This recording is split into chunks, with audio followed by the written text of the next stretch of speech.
আসসালামু আলাইকুম। আশা করি সবাই ভালো আছেন। এই ধরনের সুন্দর একটা মাছের ট্যাংক তৈরি করব আজকে। মাত্র ৳৩ থেকে ৳৪০০ খরচ করে।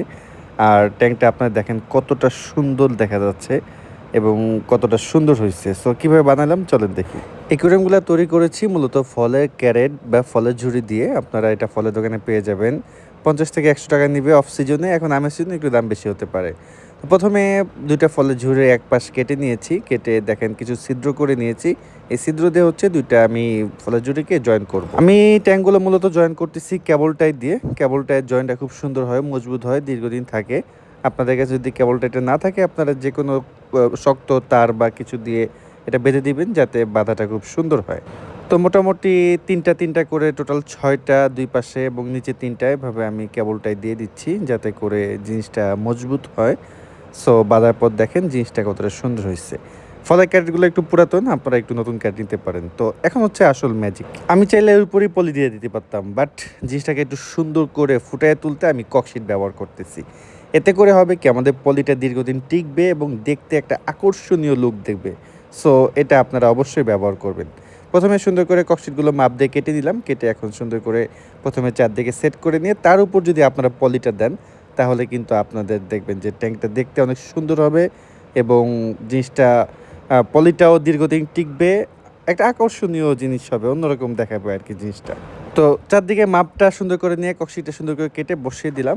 এখন হচ্ছে আসল চ্যালেঞ্জ বিকজ এখন পলিথিনটা দিতে হবে। কি পলিথিন ব্যবহার করবেন, কিভাবে পলিথিনটা বসাবেন এটা একটা বিগ চ্যালেঞ্জ। অনেকে পলিথিনটা ঠিকমতো বসাতে পারেন না।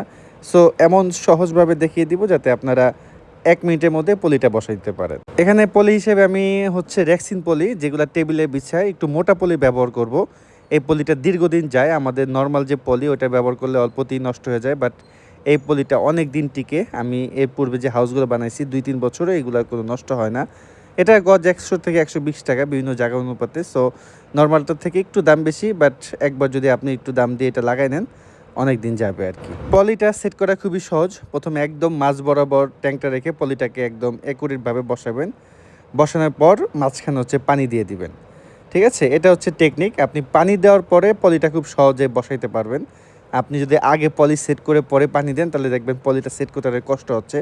প্রথমে আপনি ৩-৪ জগ পানি দিয়ে দিবেন। পানিটা দেওয়ার পরে জাস্ট হাত দিয়ে সুন্দর করে পলিটা সেট করে দিবেন। আমি দেখিয়ে দিচ্ছি আপনাদেরকে। এই পদ্ধতিতে আমি সবসময় পলিটা সেট করি। খুবই সহজ। এভাবে দিলে আপনার সর্বোচ্চ ৩ থেকে ৪ মিনিট লাগবে পলিটা সেট করতে। আর আগে যদি আপনি করেন, পলি ঠিক করে পরে পানি দেন, দেখবেন যে অনেক সময় লাগতেছে। সো একটু দেখেন আমি জাস্ট কোনাগুলা সুন্দর করে মিলাই দিচ্ছি। যেহেতু পানি আছে পলিটা ইজিলি মিলে যাচ্ছে এবং খুব সুন্দরভাবেই মিলে যাচ্ছে দেখেন। আপনি পানি না দিলে এটা এত সহজে মিলতো না। অনেক কঠিন হয়ে যেত আপনার জন্য। ২ কোনা শেষ আর ২ কোনা মিলিয়ে দিব। খুবই অল্প সময় ২ মিনিটের মধ্যে আমি কাজটা সুন্দরভাবে করে ফেলছি। তো এইভাবে আপনারা যদি করেন খুব সহজে করতে পারবেন। আর অলরেডি দেখেন জিনিসটা দেখতে অনেক সুন্দর লাগতেছে। কোনাগুলা ঠিক করার পর নিচে কিছু হয়ে থাকতে পারে। এটা হাত দিয়ে আস্তে, আস্তে টেনে, টেনে সমান করে দিবেন। জাস্ট সমান করে দেওয়ার পর হচ্ছে সাইডটাকে সুন্দর করে লাগাই দিতে হবে। আমি সেটাও আপনাদেরকে দেখিয়ে দিচ্ছি। তো ফিনিশিং দেওয়ার পর আর ১-২ জগ পানি দিয়ে এখন আমি কোনাটা মিলিয়ে দিব সুন্দর করে দেখেন কসটিপ নিয়ে নিছি। কোনাটা সুন্দর করে মিলিয়ে যদি আমি কসটিপ দিয়ে আটকায় দিই সেক্ষেত্রে দেখা যাচ্ছে জিনিসটা দেখতে সুন্দর লাগবে এবং আপনার খুব মজবুত হবে। সহজে নষ্ট হবে না। আপনার একটু কসটিপটা সুন্দর করে সাইডগুলা ফিনিশিং দিয়ে কসটিপটা দিয়ে সুন্দর করে আটকায় দিবেন। এতে করে দেখবেন যে আপনাদের হাউসটা অনেক সুন্দর হবে এবং মজবুত হবে।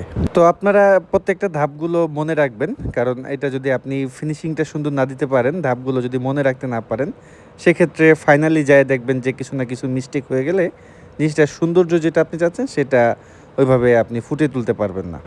তো মোটামুটি ৩-৪ রাউন্ড কসটিপটা পেঁচায় আমি একটা লুকিং গুড আনলাম আরকি। খুব সুন্দর করে জিনিসটাকে সেট করলাম। সো এখন দেখেন আপনারা যে হাউসটা দেখতে আপনাদের কাছে কেমন লাগতেছে। মাছগুলো দেখতে সুন্দর লাগবে। পানিটা দিছেন একদম ক্লিয়ার পরিষ্কার দেখা যাচ্ছে। এই ককশিট দেওয়ার বেনিফিটটা এটাই। আপনি জাস্ট জিনিসটাকে একটা সুন্দর লুক আনতে পারলেন। এখন যেহেতু এই পানিটা আমি ফেলে দিব, ফেলে দিয়ে আমি আবার নতুন করে আমার কাছে যে পুরাতন পানি আছে সেটা ব্যবহার করব যাতে করে আমি খুব দ্রুত মাছ দিতে পারি। এটাকে আমি এখন নিয়ে আবার জায়গা মতো সেট করে দিব। পলিটাতে পানি দিলে আবার আগের মতো অ্যাডজাস্ট হয়ে যাবে অটোমেটিক। তো আমার আগের ট্যাঙ্কগুলো দেখেন প্রত্যেকটা এভাবে করা। তো আগেরগুলো আমি সিমেন্ট ব্যবহার করতাম, এবার আর সিমেন্ট ব্যবহার করলাম না। আর যার কারণে আমাকে একটু মাঝখানে বেঁধে দিতে হবে সুন্দর করে। কারণ যদি আমি বেঁধে না দিই এটা ছড়িয়ে যাবে। আপনাদেরকে আমার আগে একটা ট্যাঙ্ক দেখিয়েছিলাম, একটু দেখাই দিই। এই এই ট্যাঙ্কগুলোতে সিমেন্ট ব্যবহার করার কারণে আমাকে মাঝখানে বাঁধা প্রয়োজন হয় নাই। বাট এটা দেখেন, এটা যেমন ছড়িয়ে গেছে এটাও বেঁধে দিব। সো এইজন্য এটাকে বেঁধে দিচ্ছি যাতে এই জিনিসটা এবার ছড়িয়ে না যায়। তো ফাইনালি লুকিংটা দেখেন কেমন লাগতেছে। আপনার মাঝখানে বাঁধনটা দিয়ে দিবেন। বাঁধন দেওয়ার ফলে জিনিসটা মজবুত থাকবে, সুন্দর থাকবে। সো আমি এখন পানি দিয়ে এটা ভরে দিব এবং নেক্সটে আবার আপডেট জানাবো ইনশাল্লাহ। ভিডিওটি দেখার জন্য সবাইকে ধন্যবাদ। কেমন লাগলো অবশ্যই কমেন্টে জানাবেন। ভিডিওটি শেয়ার করে দিবেন। আজকের মতো এখানে বিদায় নিচ্ছি। সবাই ভালো থাকবেন। আল্লাহ হাফেজ। আসসালামু আলাইকুম।